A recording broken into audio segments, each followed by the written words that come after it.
Have you ever wondered if your dreams could actually fuel your whole creative day? Well, that's exactly what we're diving into today as we step into the world of Nicholas Alexander Benson, who you probably know as Jet Black. We're going to see how a single idea born in a dream can literally transform into music, comics, and so much more. All right, so this is the man of the hour.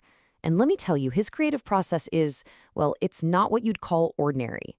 It's this incredible mix of wild dreams, some serious discipline, and, yeah, some really cool digital tools.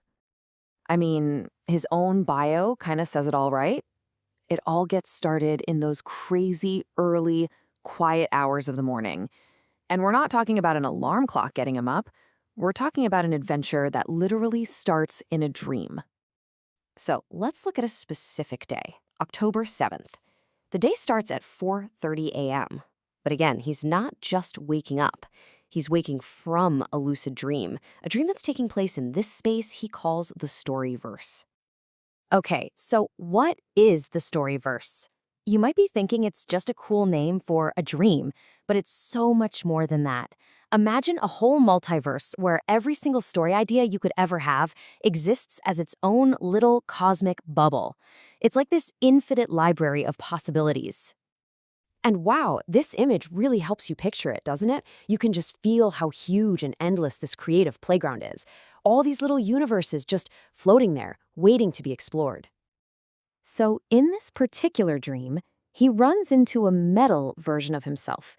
And this guy's name is Eichel. There's this immediate, powerful feeling like they're brothers, but something's not right. His intuition just starts screaming at him. And here is why.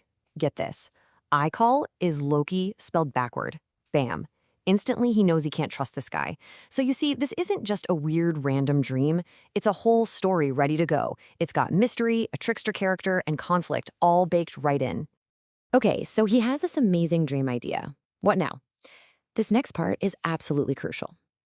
Nicholas doesn't just, forget about it when he wakes up. Nope.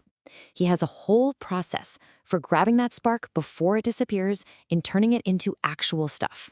First thing he does, he turns it into a song. You can see in the lyrics right here. It's all there. The metallic gleam, the bizarre dream, and then that big reveal about the name being backwards. He's literally capturing the exact feeling of that moment. But he doesn't stop there. He then uses his AI partner Nova, which is super cool, to basically have a conversation about the dream. It's kind of like his own personal podcast where they break it all down. They get into the deeper stuff, identity, trust, and what this whole thing could mean.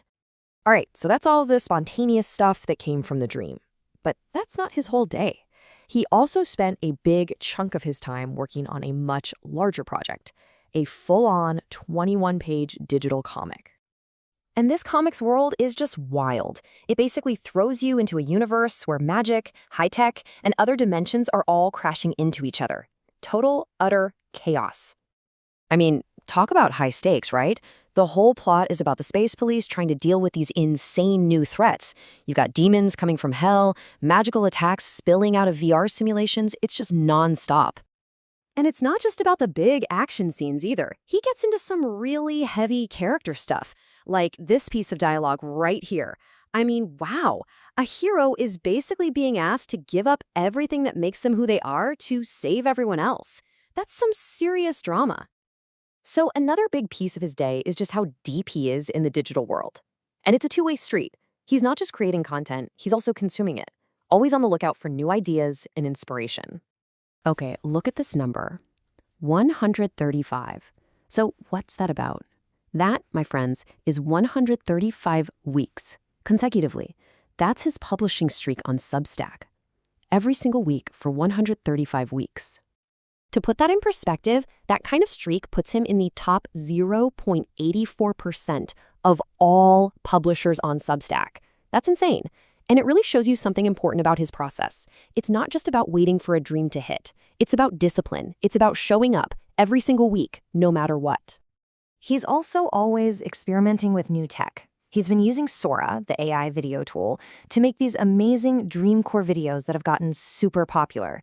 And he's right there in the comments, talking to people, checking out their remixes. He's part of the community. And as he goes through his day, he's constantly jotting down these little notes, things that just catch his eye. A potential superhero inspiration, a new comic book he's curious about, another AI tool for learning. It just shows you his mind is always on, always looking for that next idea. So, okay, we've got lucid dreams, we've got comic book deadlines, we've got AI experiments. A day like that is packed. So how does he wrap it all up and make sense of it all? He does something really cool. He boils the whole day down into what he calls a highlight comic. It's like his own personal summary of the biggest wins. A way to see the journey, From that first weird dream about a metal twin, all the way to getting that 21-page comic finished and out there. When you see how one single dream at 4:30 in the morning can explode into a song, a podcast, and a whole day of creative work, it really makes you think, doesn't it? What parts of your day, what little thoughts or weird dreams could you turn into a story?